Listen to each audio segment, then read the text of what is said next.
ചോദ്യം, നീ ആരുടേതാണ്? എന്താണ് ചോദ്യം? നീ ആരുടേതാണ്? നീ ആരുടേതാണ്? കൊച്ചുങ്ങളോട് ചോദിക്കാറുണ്ടല്ലോ, കൊച്ചു ആരുടെ പോലെയാണ്, ആരെയാണ് ഇഷ്ടം എന്നൊക്കെ ചോദിക്കുന്ന പോലെ നീ ആരുടേതാണ്. അപ്പോൾ ചോദ്യത്തിന്റെ പശ്ചാത്തലം ഇന്ന് വിശുദ്ധ ഡൊമിനിക്കിന്റെ തിരുനാളാണ്.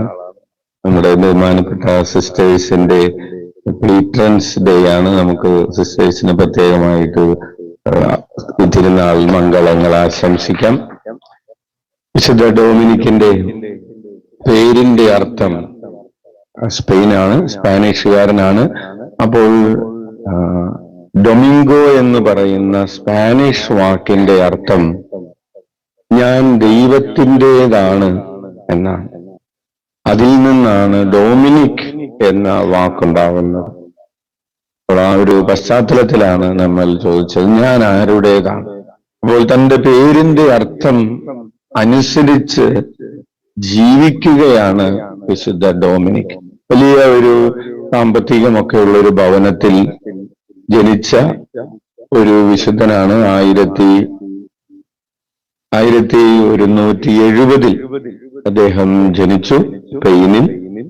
1221 അദ്ദേഹം മരിച്ചു. 51 വയസ്സുള്ള സമയത്ത് അദ്ദേഹം മരിക്കുകയാണ്. അദ്ദേഹത്തിന് ലഭിച്ച വിദ്യാഭ്യാസം എന്ന് പറഞ്ഞാൽ അന്ന് നിലവിലുണ്ടായിരുന്നതിൽ വെച്ച് ഏറ്റവും ഉന്നത കുല ജാതർക്കുള്ള ഏറ്റവും വലിയ വിദ്യാഭ്യാസമൊക്കെ ലഭിക്കാൻ ഭാഗ്യം ലഭിച്ച ഒരു വിശുദ്ധനാണ്. എന്നിട്ടും തന്റെ 21-ാമത്തെ വയസ്സിൽ ഒരു ക്ഷാമമുണ്ടായ സമയത്ത് അദ്ദേഹം ചെയ്യുന്നത് തന്റെ പുസ്തകങ്ങളെല്ലാം, അന്ന് നമുക്കറിയാം പുസ്തകങ്ങൾ ഭയങ്കര കോസ്റ്റ്ലി ആയിട്ടുള്ള ഒരു കാര്യമാണ്. ഇന്നത്തെ പോലെ പ്രിന്റിംഗ് ഒന്നുമില്ല. അപ്പൊ പുസ്തകങ്ങൾ വളരെ കോസ്റ്റ്ലിയാണ്.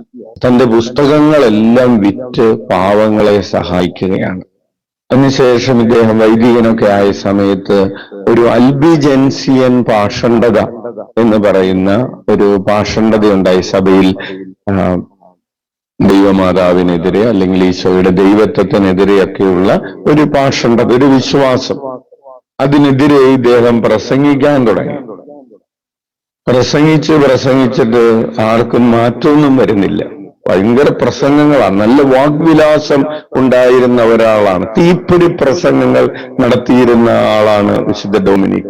പക്ഷേ പ്രസംഗമൊക്കെ കൊള്ളാം, ആർക്കും മാറ്റമൊന്നും വരുന്നില്ല. പറഞ്ഞല്ലോ പണിയൊക്കെ കൊള്ളാം, നാളെ മുതൽ വരണ്ടെന്ന് പറഞ്ഞ പോലെ പ്രസംഗം സൂപ്പറാണ്, ആർക്കും മനസാന്തരം ഉണ്ടാവുന്നില്ല. പുള്ളിക്ക് ഭയങ്കര വിഷമായി. അങ്ങനെ ഇദ്ദേഹം പള്ളിയിലിരുന്ന് പ്രാർത്ഥിച്ചുകൊണ്ടിരുന്നപ്പോൾ 1214 പരിശുദ്ധ അമ്മ വിശുദ്ധ ഡൊമിനിക്കിന് പ്രത്യക്ഷപ്പെടുകയും ജപമാല മണികൾ അദ്ദേഹത്തിന് നൽകുകയും ജപമാല ചൊല്ലി പ്രാർത്ഥിക്കാനായിട്ട് അമ്മ ആവശ്യപ്പെടുകയും ചെയ്തു. കൈയടിച്ച് നമുക്ക് കർത്താവിനെ നന്ദി പറയാം. അപ്പോൾ പിന്നീട് മാനസാന്തരങ്ങൾ നടക്കുന്നത് ഡൊമിനിക്കിന്റെ കൂടെ ഉണ്ടായിരുന്നവരും അവരിൽ നിന്ന് ആളുകളുമൊക്കെ ജപമാല ചൊല്ലി പ്രാർത്ഥിച്ചാണ് ഈ വലിയൊരു വിശ്വാസ പ്രതിസന്ധിയിൽ നിന്ന് സഭ കരകയറുന്നത്. Hallelujah, hallelujah. അപ്പോൾ പ്രസംഗത്തിലൂടെ അല്ല, പ്രാർത്ഥനയിലൂടെയാണ് മറ്റുള്ളവർക്ക് മാനസാന്തരം കൊണ്ടുവരാൻ ഉള്ള കഴിവ് കൂടുതലായിട്ടുള്ളത്. വിശുദ്ധ ഡൊമിനിക്കിന്റെ 3 പ്രധാനപ്പെട്ട കാര്യങ്ങളാണ് വളരെ എഫക്റ്റീവായിട്ട് ഉണ്ടായിരുന്നത്. 1 പ്രാർത്ഥനയാണ്, അതിലൊന്ന്. 2 നല്ല വാഗ്വിലാസം ഉണ്ടായിരുന്നു, നല്ല പ്രസംഗ ചാതുര്യം ഉണ്ടായിരുന്നു. അതിനേക്കാളൊക്കെ ഉപരിയായിട്ട് ജീവിത വിശുദ്ധി ഉണ്ടായിരുന്നു. ഈ 3 കാര്യങ്ങൾ ഒരുമിച്ച് ചേർന്നപ്പോൾ അദ്ദേഹത്തിന്റെ കാലഘട്ടത്തെ സ്വാധീനിക്കാനായിട്ട് സാധിച്ചു. അനേകരെ മാനസാന്തരത്തിലേക്ക് നയിക്കാനായിട്ട് സാധിച്ചു. നമ്മുടെ ജീവിതത്തിന് മറ്റുള്ളവരെ മാനസാന്തരത്തിലേക്ക് നയിക്കാൻ കഴിയണമെങ്കിൽ ജീവിത വിശുദ്ധി ഉണ്ടാകണം, പ്രാർത്ഥനയുണ്ടാകണം.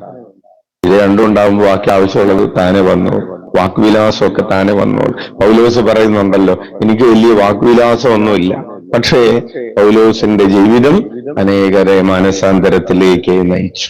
നമുക്ക് കണ്ണുകളടക്കാം. ഇന്ന് വിശുദ്ധ ഡൊമിനിക്കിന്റെ തിരുനാൾ ആഘോഷിച്ചുകൊണ്ട് വിശുദ്ധ ഡൊമിനിക്കിന്റെ പ്രത്യേകമായ മാതൃക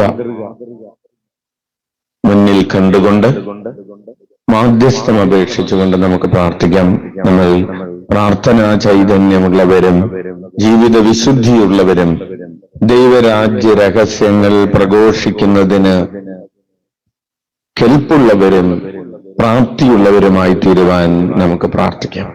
നമ്മുടെ അനുദിന ജീവിതത്തിൽ വന്നുപോയ വീഴ്ചകളെ ഓർത്ത് അനുദപിച്ച് കരങ്ങൾ ഉയർത്തി 21 പ്രാവശ്യം ഉച്ചത്തിലെ സുനാമം വിളിച്ച് നമ്മുടെ പാപങ്ങൾക്ക് പരിഹാരം ചെയ്യാം.